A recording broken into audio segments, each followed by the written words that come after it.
Crash Course Philosophy is brought to you by Squarespace. Squarespace. Share your passion with the world. By the time we're done today, I just might have you questioning whether this apple is real or not. Think I can't do it? Give me about 10 minutes, I might have you wondering whether I'm a physical object or not. And the same goes for all this stuff. And for your computer, and Nick behind the camera, and you. How? By unleashing the power of empiricism.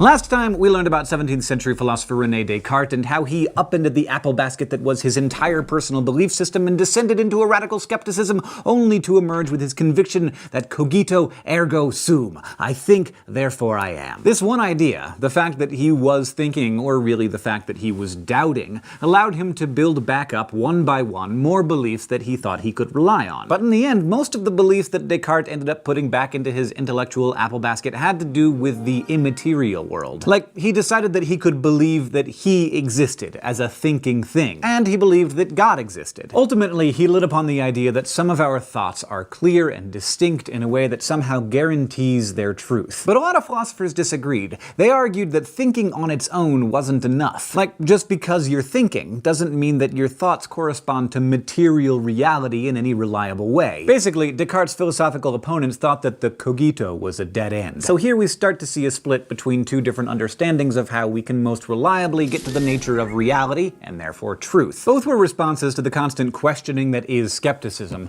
On the one hand, there was rationalism, and on the other, empiricism. Descartes, like Plato before him, was a lover of reason. He met skepticism with rationalism. He believed that the most real things in life were ideas, propositions that can be known through pure reason. Deductive truths, which we talked about before, fall into this category, and mathematical truths do too. But by contrast, empiricism is based on the principle that the most reliable source of knowledge isn't our ideas or our reasoning, but our senses. Sure, we can know things through deduction and basic logic, but what actually leads us to truth, or at least gives us our best shot at getting there, are things like induction and the scientific method, ways of thinking that tell us about the material world. Probably the most famous split among philosophers between these two camps was the lifelong debate between Plato and Aristotle. Plato was convinced that truth resided in the immaterial world of ideas, while Aristotle's attention was focused firmly on the ground. But what about in Descartes' day? If he was the original prototype of the navel-gazing philosopher, a living example of rationalist thinking, then his foil was the 17th century English thinker John Locke. This is where he was born. Locke believed that we are all born as tabula rasa, or a blank slate.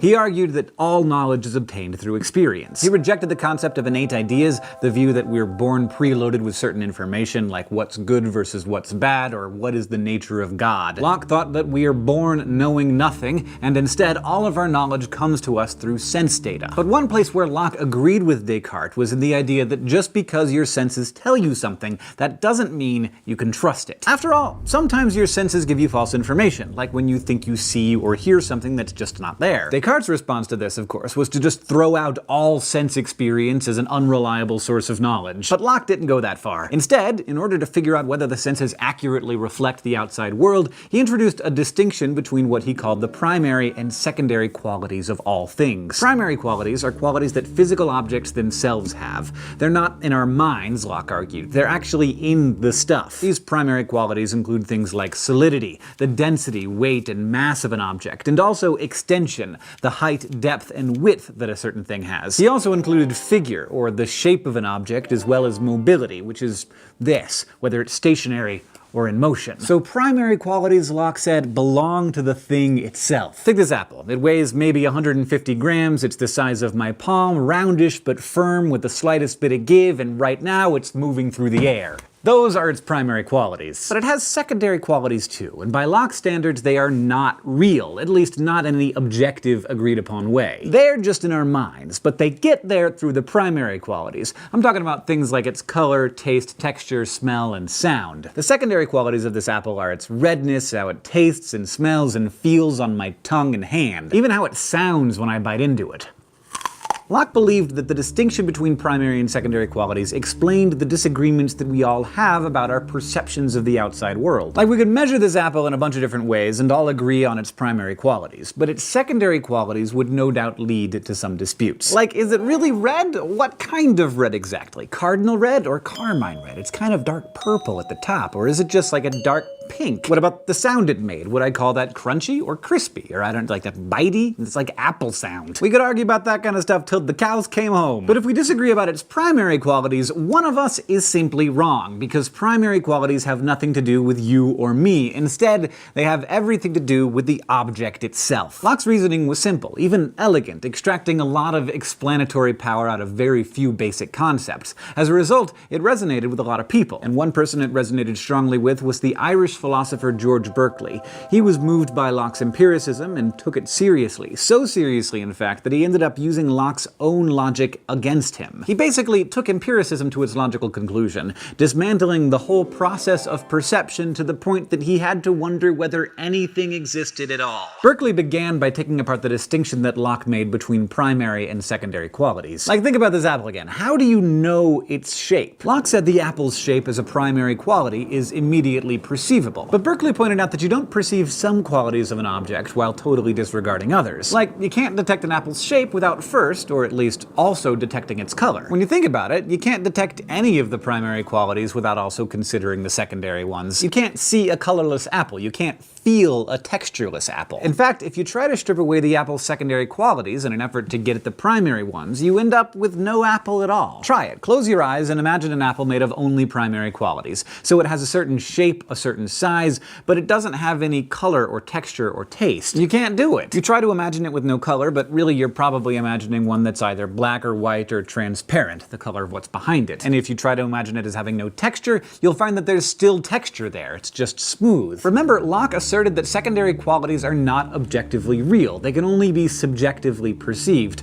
But now, Berkeley has shown that the two are inextricably linked. You can't have one without the other, which means that the primary qualities can't be real either. They too are just what your mind makes of things. So this led Berkeley to a startling conclusion. There's just no such thing as matter. There can't be. Instead, there's only perceptions. Berkeley's famous assertion, his version of cogito ergo sum, was esse est percipi. To be is to be perceived. In his opinion, there are no objects, only perceivers. And even then, the perceivers themselves don't really have any physical form. They're just disembodied minds, perceiving things that aren't really there. A little bit terrifying when you start thinking about it. In Berkeley's scenario, we're all set adrift in a world of nothing but thought. What's scary about this is that if everything's just perception, then when the perception goes away, there can't be anything left. So, like, please, for the love of Pete, do not turn away from your computer. If you stop perceiving me, I stop existing. But what if maybe you don't care about me? Still, you'd better not go to sleep, because as soon as you do, you'll cease to exist, because you won't be able to perceive yourself. The only guarantee that you'll continue to exist in your sleep is to have a friend watch you when you're sleeping, which probably is a non-starter for a number of reasons. But in any case, the second your friend blinks, you're gone. So in the end, Berkeley believed that there was only one thing that kept us and everything else from disappearing into oblivion: God. Berkeley believed that God was the ultimate perceiver. God is always watching with unblinking perception that holds objects in existence even when we're not paying attention. The tough thing about Berkeley is, we all pretty much think he has to be wrong. Very few of us are willing to give up our belief in the physical world, no matter who's watching. We are sensory animals. We really need this apple to exist. Next time, we're gonna take a side journey into the world of knowledge, and then in episode 8, we'll see if Karl Popper can manage to get the physical world back for us. Today, we have learned about empiricism as a response to skepticism. We talked about John Locke and his distinction between primary and secondary qualities, and we've seen why George Berkeley thinks that distinction ultimately falls apart, leaving us with literally nothing but our minds, ideas, and perceptions. This episode of Crash Course Philosophy is made possible by Squarespace. Squarespace is a way to create a website, blog, or online store for you and your ideas. Squarespace features a user-friendly interface, custom templates, and 24/7 customer support. Try Squarespace at squarespace.com/Crash Course for a special offer. Crash Course Philosophy is produced in association with PBS Digital Studios. You can head over to their channel to check out some amazing shows like Idea Channel, The Art Assignment, and Gross Science. This episode of Crash Course was filmed in the Dr. Cheryl C. Kinney Crash Course studio with the help of these awesome people, and our equally fantastic graphics team is Thought Cafe.